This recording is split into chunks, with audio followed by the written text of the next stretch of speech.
Hey, this is Sandarion and I want to show you how to use my digital Stratacut template for Blender.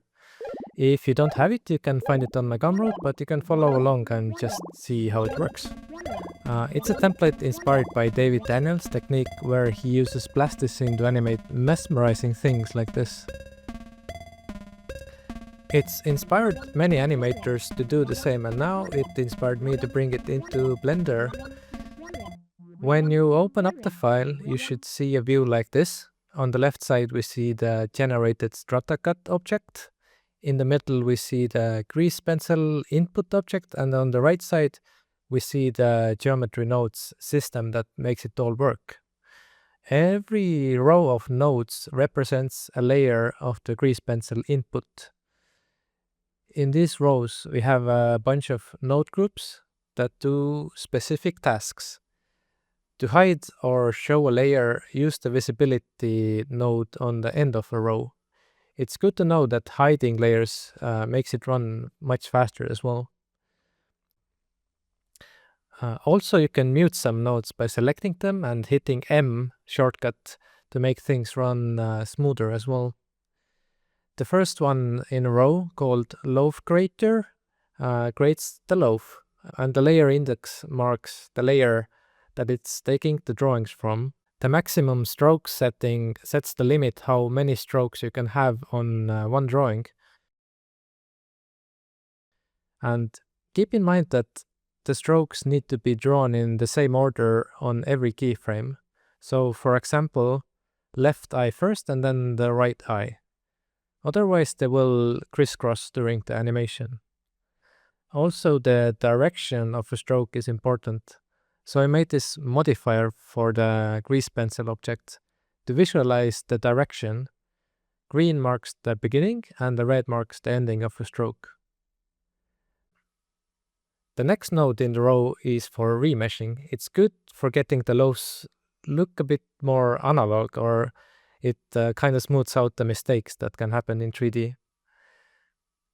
But it also makes the playback very slow, so if you don't need to see how the loaf is changing when we are updating to grease pencil animation, we can update the loaves by just hitting this bake button manually every time we want to see the updates. This is the workflow I prefer since the animation runs a lot faster when we do it like this.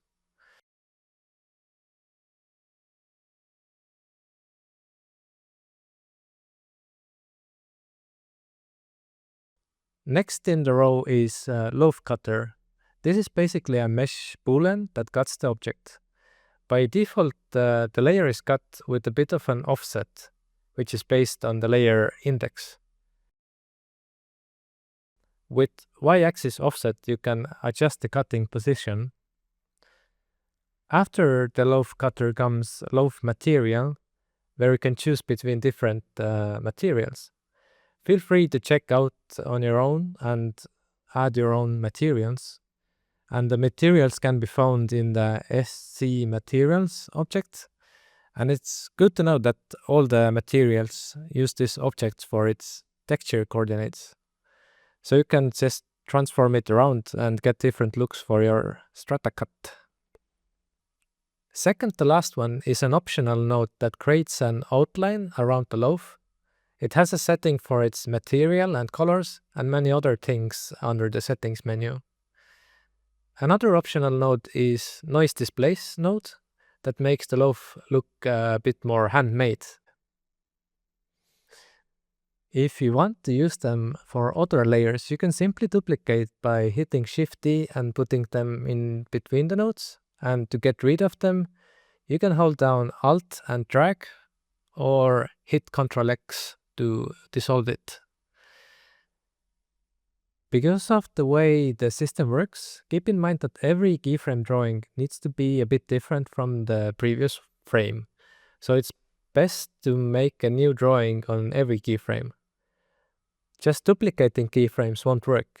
If we wanted to detect the duplicated keyframes, we need to nudge the drawings around a little bit. In Edit or Sculpt mode, for example.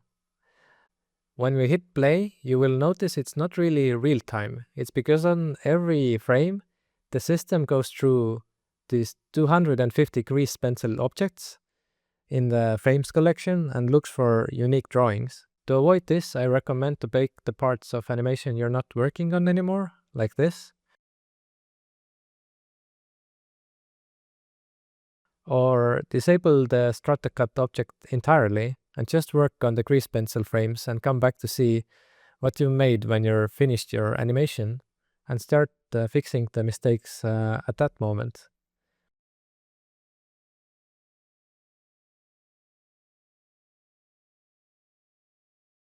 And to see the animation play real time, you most probably just need to make a play blast from the viewport, and you can do it from the view menu. So yeah, hope you like it, and bye bye.